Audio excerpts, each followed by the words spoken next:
location today for Wake Up Canada News. We're outside RCMP Detachment Division D. It is a wonderful day to be outside fighting for our freedom. And today we're here with Ken Drysdale. Ken is a supporter of freedom. He's also a forensic investigator who put a lot of time and effort into this particular project, which is calling for a criminal investigation into the pandemic response and COVID-19. We're looking for quite the outcome today. We're hoping that we do get to the point where the RCMP do exit the building and receive the paperwork and documents that Ken has prepared. Ken has prepared this with a great team of investigators, and they've really done their homework, dotted their I's, crossed their T's. As you can see, a lot of people right here on the street, Portage Avenue, RCMP detachment. There's a horn for Justin right now. Since you don't like horns in Ottawa, we're going to give you some here in Winnipeg today. Freedom is going to prevail. It always does.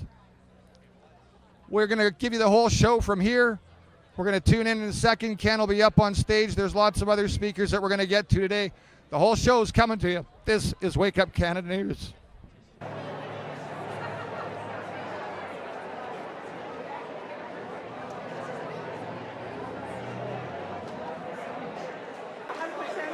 Everyone, welcome. I'm shocked. I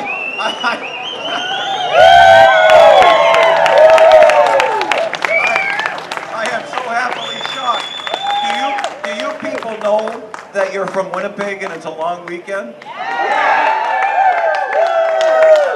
You don't know how many people wrote me and they said, "How could you be doing this on a long weekend?" I thought, I would like to be at the lake too, but I don't want my kids to be turned into genetic guinea pigs. So anyway, believe me, love you all. Thank you for showing up. I'm sure some of you saw the post I did with the little monkey, and I thought I might be here alone. So thank you, thank you, thank you. We should get underway because I'm late as usual. And for those of you who don't know who I am, I'm Rosalie Drysdale's husband.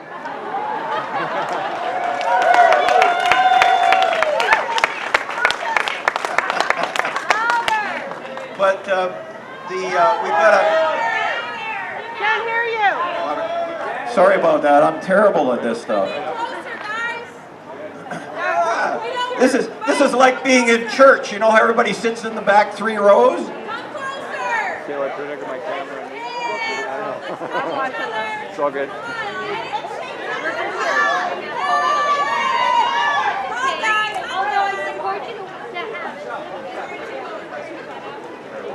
Okay, so I'm a little late, so let's get underway. I know you don't want to listen to me all day long. The first item on the agenda is for the opening prayer, which is going to be led by Sarah Clausen. Just stay where I was, I guess. Awesome. Thank you, God, for today and for everybody gathered here today with our hearts filled with love and gratitude for our great nation, Canada. Thank you, God. We ask you, God, we ask you, Jesus, to be with all of us here today, people watching live streams on the internet, people that are here in spirit. Oh, God, be with all of us. And we ask that you would continue to have your mighty, mighty hand of protection on all the citizens of our mighty nation. Protect our country, Lord. Protect our families, our kids. Protect the future generations to come, right in my womb. Protect them all, God. And may we be a country where we stand with glowing hearts. We stand in glorious truth and freedom. And God, be with our leaders in our cities, in our provinces, in this nation. And God, be with our leaders and leadership in all areas to stand up for our freedoms and our rights, and our leaders to make decisions based on the facts. Thank you, Jesus. We stand on the truth, and we thank you, God, that you have your hand, your loving and mighty hand on our great nation, Canada.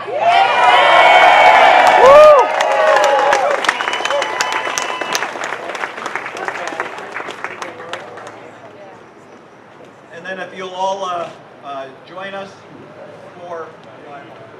Oh, hi everybody.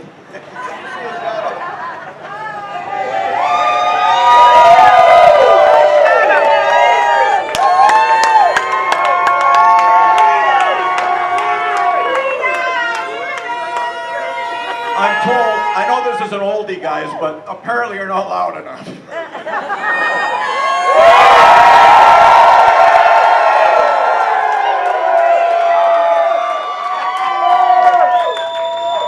Thank you very much, folks. And now Rosalie is going to lead us in the national anthem, O Canada.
No, I haven't got it memorized, okay?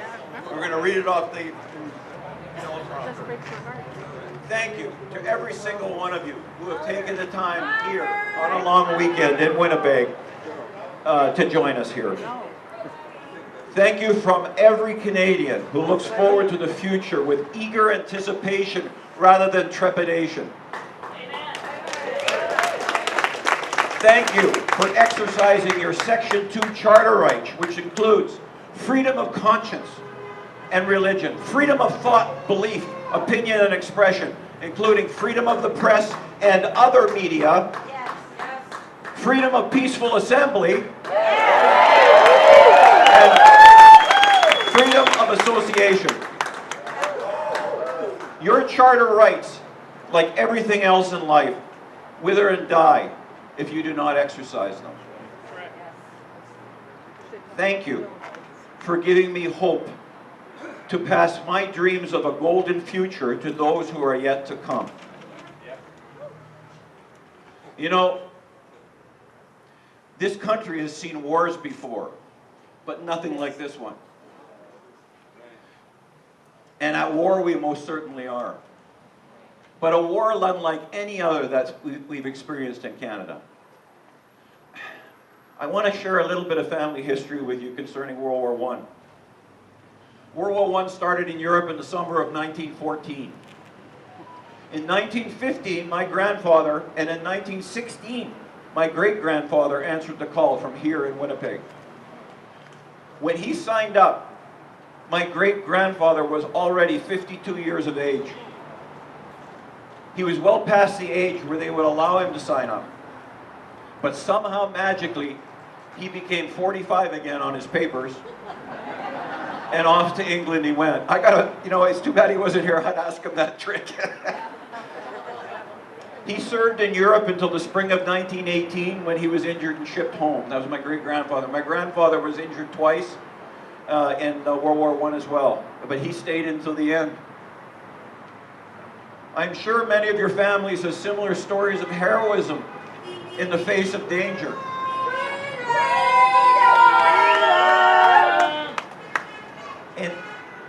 So I think it would be an informative thing to talk about what war was like in 1914 and what is it like today. What are we facing today and how does it compare? In 1914, there was a formal declaration of war, and each of the two sides came out in the open to fight. In 1914, the enemy came without Canada, not from within. In 1914, our country was united. All Canadians and all Canadians' institutions fought together as one. In 1914, millions of soldiers died in horrible, unbelievable conditions, and that memory scarred our nation. But what about today? What war am I speaking about today in 2022 on this beautiful sunny day? Today, our entire country, our way of life, our future is at stake, just like it was in 1914. The war was started years ago with no formal declaration. The enemy looks like us, lives amongst us, and is very, very patient. Most of us did not even notice the creeping menace that was attacking us.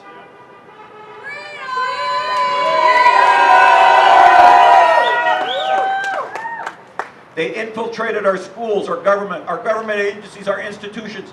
They even infiltrated our police. They slowly infiltrated our media, our churches, every aspect of our lives. In fact, this insane genocidal philosophy has spread across the world.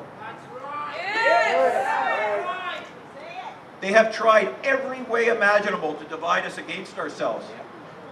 They tried using race, color, creed, religion, language, sex, just about every other method to pit us against each other. They told us over and over again how we were not worthy of redemption.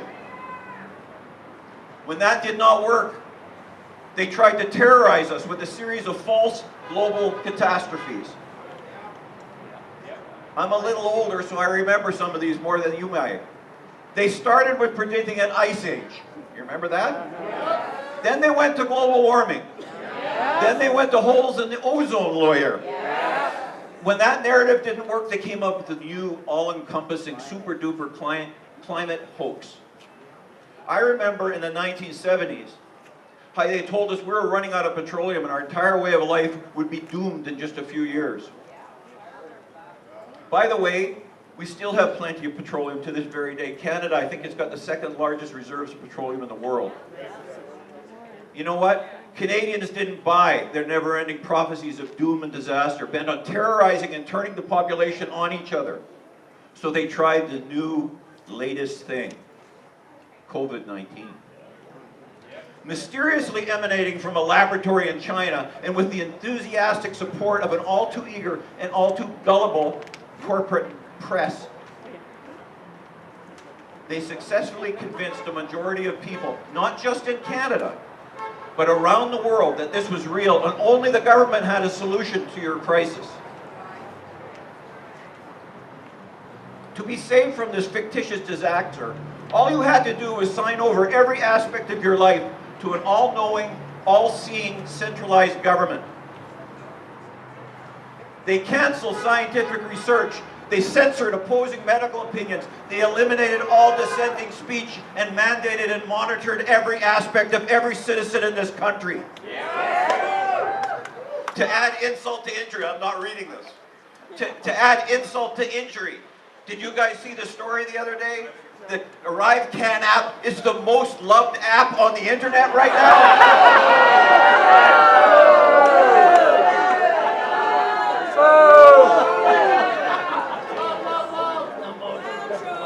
They alienated you. They threatened you. They cut off your ability to earn a living and to live your life according to your own conscience and convictions. We survived. They caused the sad and cruel death of thousands of lonely seniors and disrupted every social system required to sustain a healthy society. They used hate and hateful speech to try and ferment violence against a very exposed and identifiable group of people in this country. I remind you of these words, and I pray that you do not forget these words. They do not believe in science. who are often misogynist, often racist too. It is a sect, a small group, who are taking up space.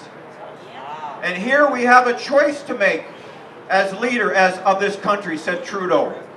So I ask you, what choice was Prime Minister Trudeau talking about when he was talking about us taking up space?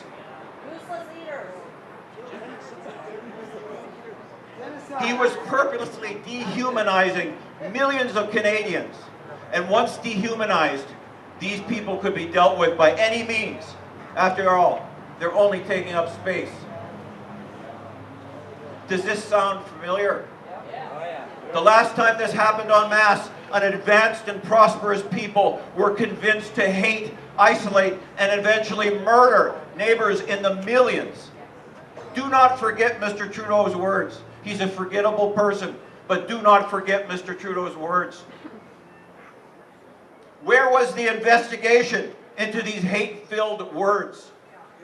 We have laws that compel speech. We have laws that tell you can't use hate speech, but they don't quite define what that is. I would think that I'm taking up space and they have to make a decision on what to do with me is hate speech, don't you? Yes. Do your job. When the truth started to come out, they came up with even more terrifying delusions that they deliberately and systematically implemented around the world. They have created an energy crisis. Just 2 years ago, there were none. They have tried to create fear over new pandemics, monkeypox, and now polio. They have created an economic crisis, inflation, shortages, high taxes. They are reducing our global production of food to purposely create shortages and starvation. They have intruded on every aspect of your life, from what you think, what you feel, how or who you worship, even right down to taking away your parental rights in the name of the state. They are now monitoring you, everything you do. When I first started to get involved in this group, I was into it for about 2 weeks when the City of Winnipeg Police Major Crimes Unit phoned me at home and started to question me, which was interesting because a week before they had just told some retired Winnipeg police officers who had delivered our report to them that they couldn't take evidence from Mr. Drysdale because I am not a resident of the City of Winnipeg. So how are they on the phone asking me for evidence on something I obviously did not know anything about? There are cameras on just about every street corner in our country. Right up there. Right up there. They monitor your spending. They're trying to create a global system of electronic currency that they control. So you did something wrong. So now your electronic currency card won't work at the gas station or buy your groceries. That's happened in China. You have little privacy and choice now. Soon you will have none. This is happening.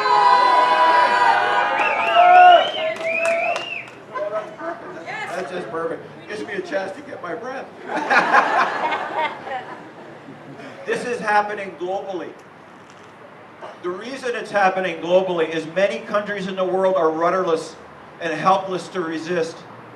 Our own so-called leader is a hapless puppet with no experience, no wisdom, and most of all, no love for Canada and its people. You're taking up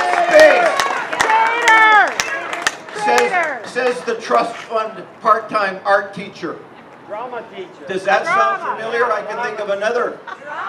Drama teacher. It was drama this time. I guess that's an art form.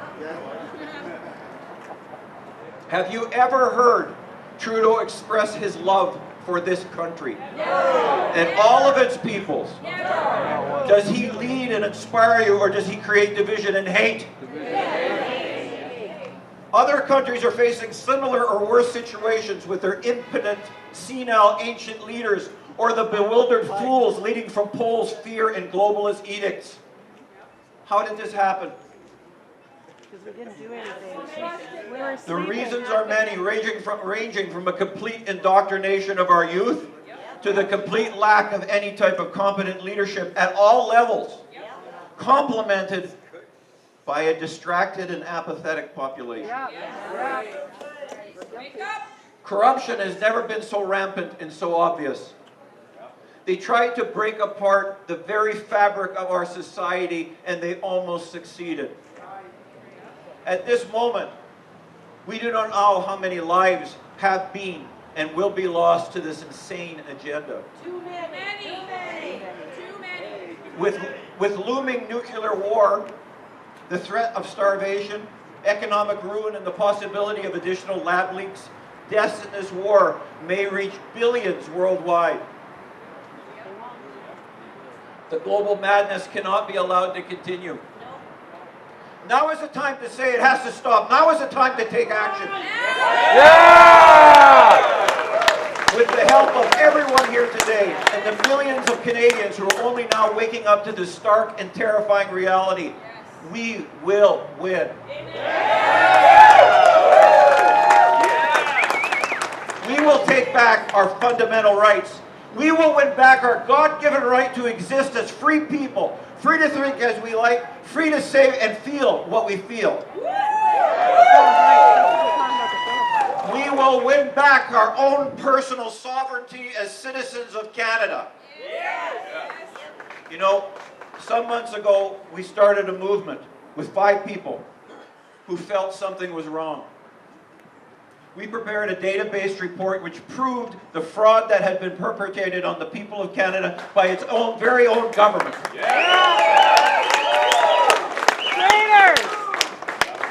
Humbly, we submitted our work to the police services in Manitoba and asked these institutions of the people, these institutions that exist for the sole purpose of protecting us, the people, we asked them to carry out an investigation. But the corruption that had touched all other aspects of our society had not spared the police services. To date, no such investigation has been initiated, no arrests have been made, and no trials are underway. Funny how our national police force has already launched an investigation into someone who had the temerity to utter words towards one of the ruling class. Words. He uttered words, and the RCMP are investigating. What cultural words? She deserved every one of those words.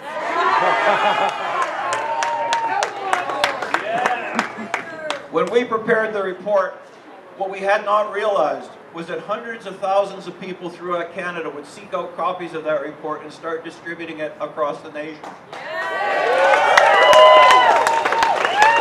I get hundreds of emails from across the country, from coast to coast, telling me what their stories are. And the responses from the police services in Canada are varied widely. The movement organically started to grow on its own, and it spread across the country. Every member of Parliament, every member of the Senate, every police service in the country has been served with copies of this report. Not just once, but hundreds of times. Not just by email, but by post, by registered mail, delivered by hand, delivered by courier. Copies of the reports are being dropped off of medical professionals, schools, church, businesses, and every institution in Canada. The report has been downloaded and copied 250,000 times. And copies have and are being sent to every institution in every province and territory in Canada. Hundreds of thousands of people have been mobilized in this effort, and the numbers are growing each day. The country, now awakening from a restless sleep, faces the terrifying reality, the living nightmare that has engulfed us all. The citizens of this country are demanding action, and the level of anger and frustration is mounting. So that brings us to today. Right now, here in front of the RCMP headquarters in Winnipeg.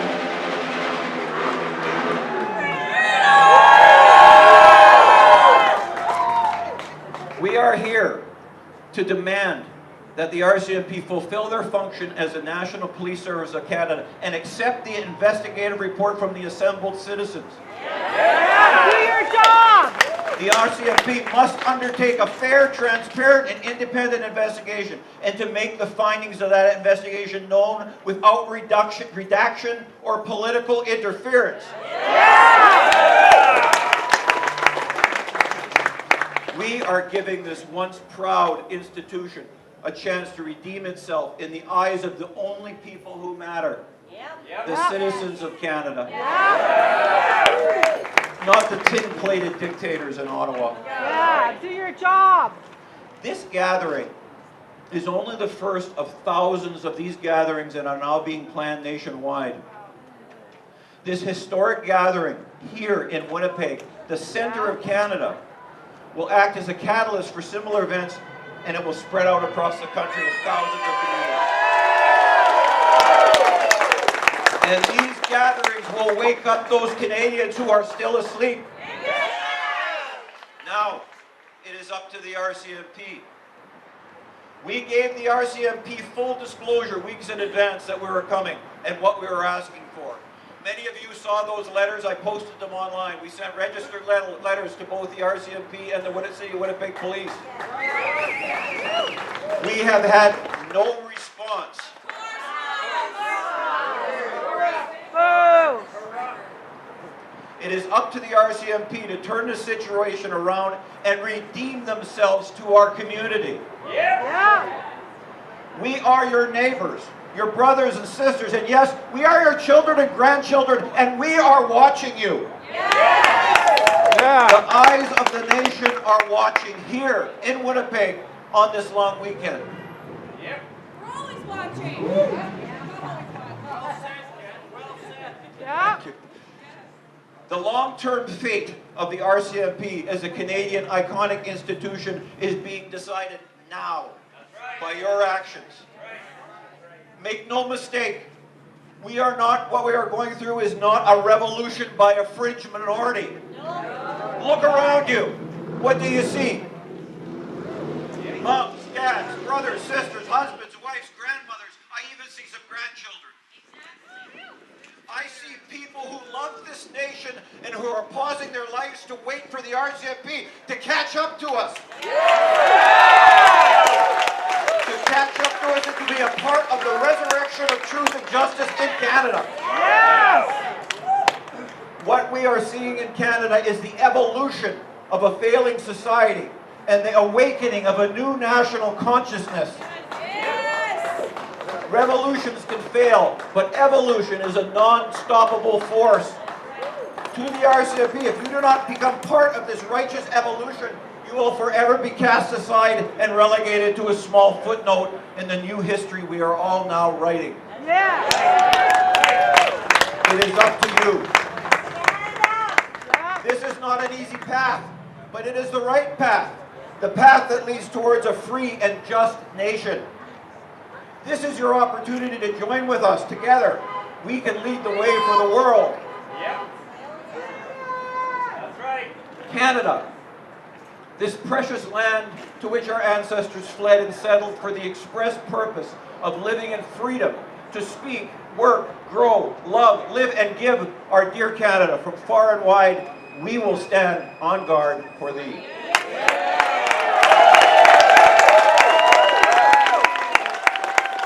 Thank you, everyone. God bless you all, and God bless our beloved Canada.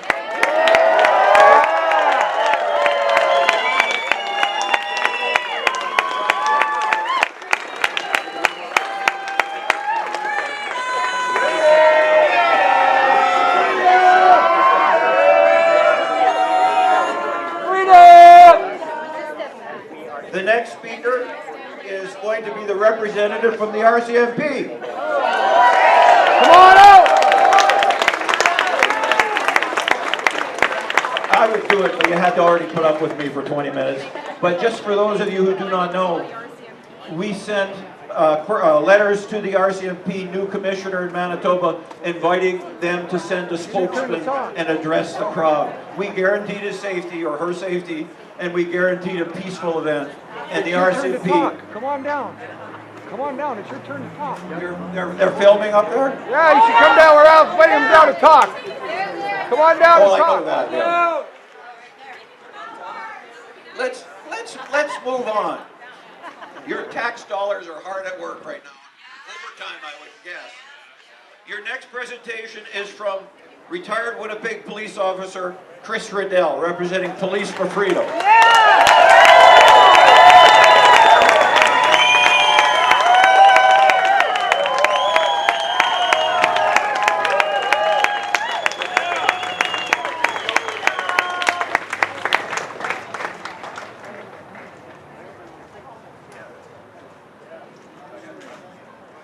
First of all, thanks for coming out, everybody. Good to see everybody out here. This is fantastic. Louder? Is that better? Okay. Driving in, I don't know, this is good. Driving in today from out of town, I told my girlfriend, I said, write this down on the top of my speech. And I want to just mention it. It's, can you defend what you believe? That's how we find out what the truth actually is. We make sure we can defend what we believe. If somebody believes something and they can't defend it, maybe they better check that out. So I just wanted to mention that first.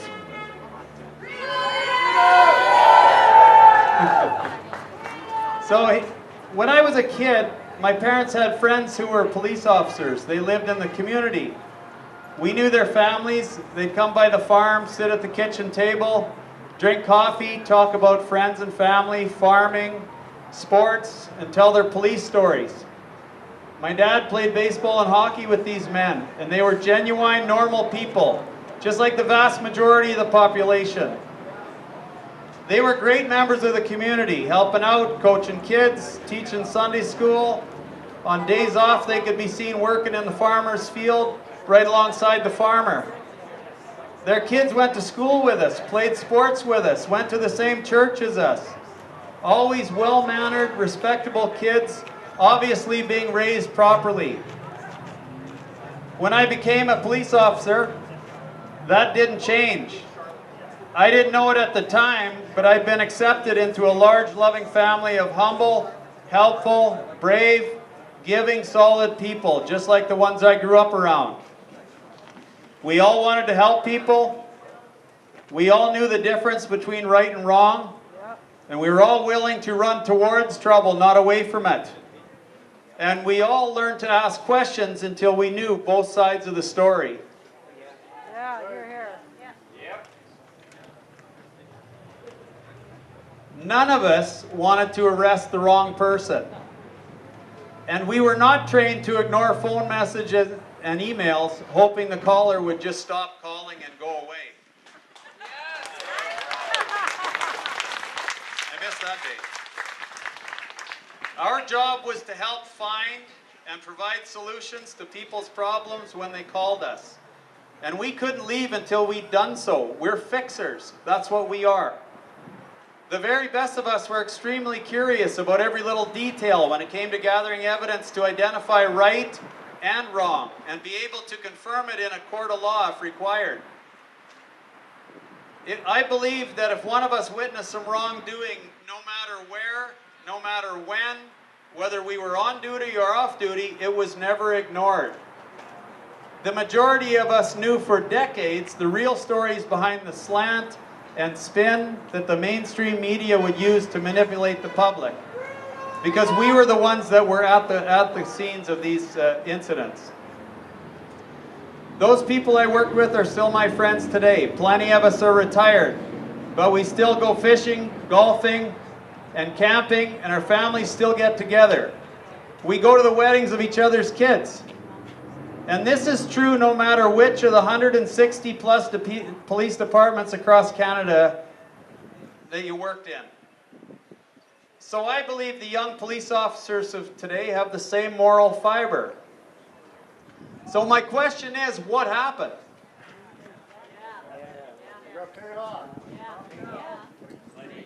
Oh, just doing my job. After becoming aware of this report and reading it, and learning of the Citizens for Truth delivering this report to over 100 police stations and detachments all over the province, I offered to help. I volunteered to follow up with the Winnipeg Police Service and the main RCMP headquarters in Manitoba that we've attended here today. So that's what I did. I was also very curious as to what had been done with those 100+ reports. Over 70 had which went to RCMP detachments by registered mail. After several months, I'd have to admit I was not very good at this task. Since the beginning of this situation, the law enforcement officers of Canada were being ordered to take a needle if they wanted to remain on the job. They were being ordered to fine and arrest people for things such as attending gatherings, going to church, not wearing a mask, not staying a certain distance apart, gathering to protest these unreasonable orders. So do we believe that these highly trained, curious investigators who reluctantly or willingly had their BS detectors finely honed from their own years of experience just decided to quit asking questions and just do what they were told, even though none of it made any sense at all? There's never been a time in history when it's been easier to gather information to support or debunk any claim out there.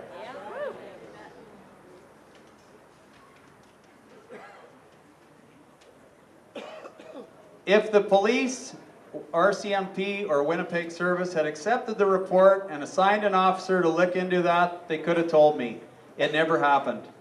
If the police had accepted the report and forwarded it to a major crimes division for analysis and investigation, they could have told me that.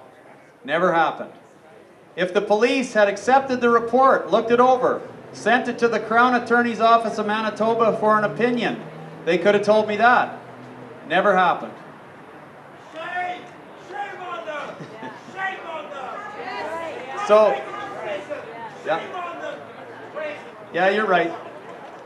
This 89-page report, so brilliantly put together, is put together using information from the government's own data and statistics.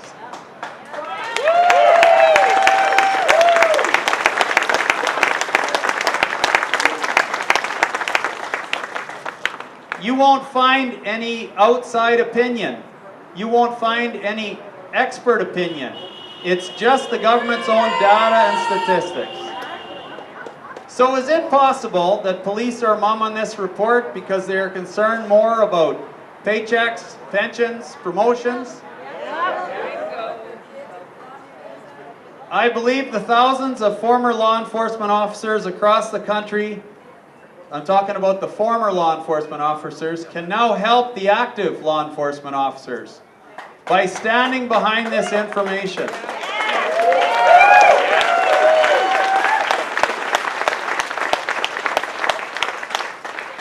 And supporting an investigation into the wrongdoing of the order givers in this country. There are a large number of us out there.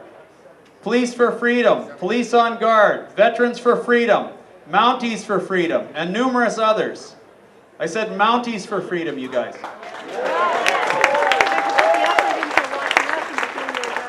Every law enforcement officer in this country has to go home at the end of the shift, look in the mirror, and they gotta know something's not right here.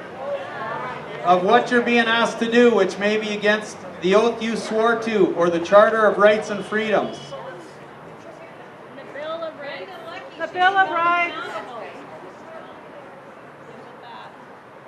I personally refuse to believe that all the fine people that wear the uniform all choose to believe the mainstream media about all that's gone on for the last few years. We never believed them before, as I said. The misleading stories about a bunch of truckers going to Ottawa. The misleading stories about a bunch of farmers in Alberta. The misleading stories about business owners across the country. The misleading stories about the churchgoers and their church leaders. The misleading stories about the average Canadians who are trying to spread the truth with reports such as this one.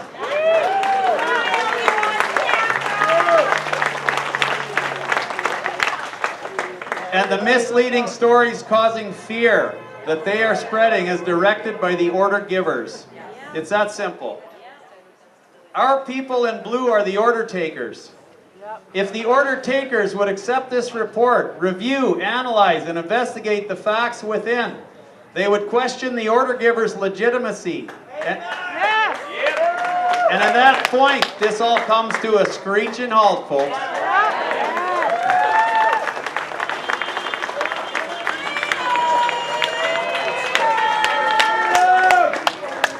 Standing behind the truth is not easy. We've become separated and estranged from family members, friends, co-workers. We've lost careers, the ability to travel, and a number of other of our God-given freedoms. But when we stand behind the truth, we can sleep soundly. We can look at the smiles of our children and grandchildren and know in our hearts we're doing the right thing. I'm going to end this by reading you a tribute to police officers by Paul Harvey, a radio announcer from the 70s whose policeman father was killed on duty.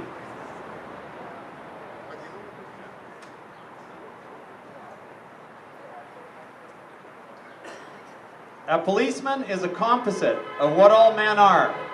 I guess a mingling of a saint and sinner, dust and deity. Cult statistics wave the fan over the stinkers, underscore instances of dishonesty and brutality, because that's news. What that really means is that they're exceptional. They are unusual. They're not commonplace. Buried under that froth is the fact, and the fact is that less than 0.5% of policemen misfit that uniform. And that's a better average than you'll find among clergymen. What is a policeman? He of all men is at once the most needed and the most wanted, a strangely nameless creature who is sir to his face and pig or worse behind his back. He must be such a diplomat that he can settle differences between individuals so that each will think they won. But if a policeman is neat, he's conceited. If he's careless, he's a bum. If he's pleasant, he's a flirt. If he's not, he's a grouch. He must make instant decisions which would require months for a lawyer. But if he hurries, he's careless. If he's deliberate, he's lazy. He must be first to an accident, infallible with a diagnosis. He must be able to start breathing, stop bleeding, tie splints, and above all, be sure the victim goes home without a limp or expect to be sued. The police officer must know every gun, draw on the run, and hit where it doesn't hurt. He must be able to whip two men twice his size and half his age without damaging his uniform. And without being brutal. If you hit him, he's a coward. If he hits you, he's a bully. A policeman must know everything and not tell. He must know where all of the sin is. He must know where all the sin is and not partake. The policeman, from a single human hair, must be able to describe the crime, the weapon, the criminal, and tell you where the criminal's hiding. But if he catches the criminal, he's lucky. If he doesn't, he's a dunce. If he gets promoted, he has political pull. If he doesn't, he's a dullard. The policeman must chase bum leads to a dead end, stake out 10 nights to tag one witness who saw it happen but refuses to remember. He runs files and writes report until his eyes ache to build a case against some felon who will get dealed out by a shameless lawyer or an honorable who isn't honorable. The policeman must be a minister, a social worker, a diplomat, a tough guy, and a gentleman. Thank you, everybody.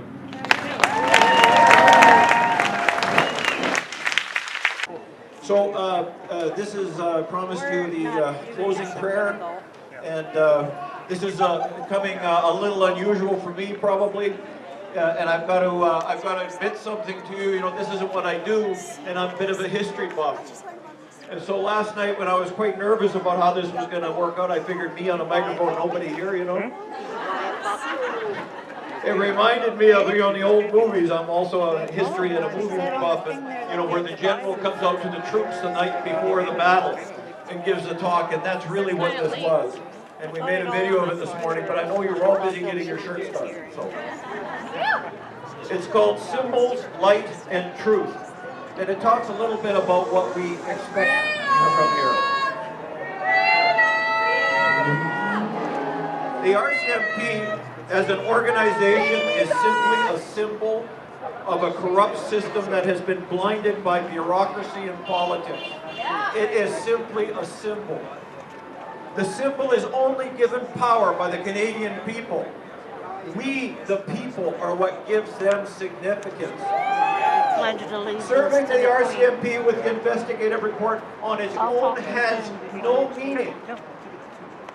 However, when enough people show up and serve the investigative report to the RCMP, everything can change.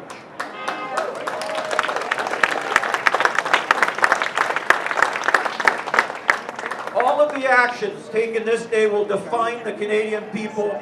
It will define for the Canadian people a way forward and a way to bring the crimes of this government, both past and present, to the light. The light I'm speaking about is the light of truth. That's why you're wearing those shirts, the light of truth. Although one person holding the light can be extinguished in a moment, with the right number of people, the light will blind the guilty and cleanse the country of the corruption that has drained us of our God-given rights and prosperity. So when you lay down to sleep tonight, sleep with the calm of an angel and awaken in the morning ready to take up the light of truth and vanquish this darkness forever. Yeah.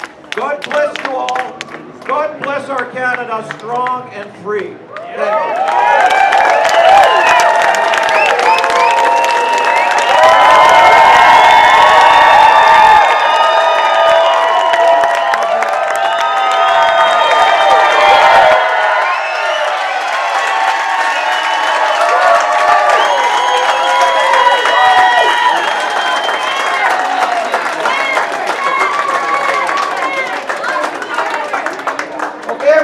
Start the lineup. You can run up behind me if you want.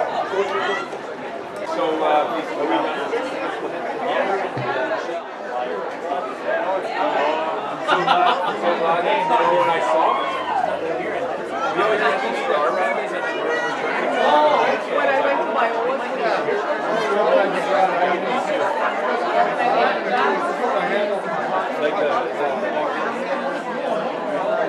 I'm so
Well, what a day it's been as this Saturday, September the 3rd, here at the Winnipeg RCMP detachment has come and gone.